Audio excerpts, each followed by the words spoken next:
Hello everybody, good morning. I hope you guys are doing great today.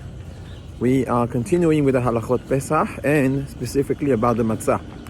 There is some interesting halachot that we should know regarding the baking of the matzot themselves. So rule number one is something called mayim shelanu, the water that overslept. Lanu not as ours, but lanu as oversleeping, milashon lina. And that means that we have to put aside water before sheki'ah, before sunset, and make sure to cover that water to keep it safe and let it stay there overnight, leshem matzat mitzvah. And in the morning, as early as possible, before the water gets warm, we have to use that water for pouring it into the flour to make the dough. So this is what we call mayim shelanu. That's a very important step to make the matzot.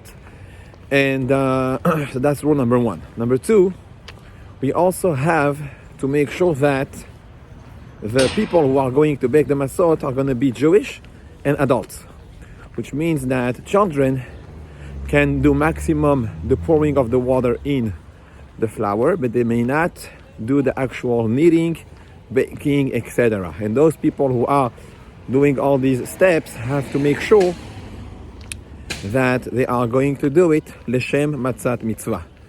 Another rule that we have is regarding the quantity of the dough when we are going to knead it.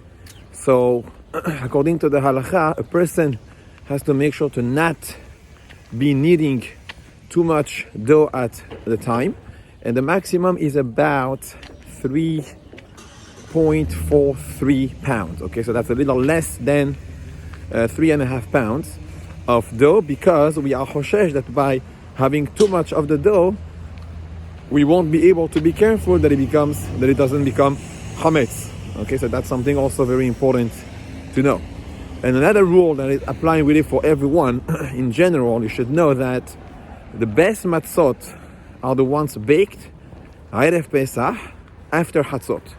Since al matzot umrorim yochluhu, the pasuk says the korban Pesach and the eating of the matzah were close together, so this is why there is a special inyan to have the matzot baked at the time of the korban Pesach, which is after Hatzot on erev Pesach.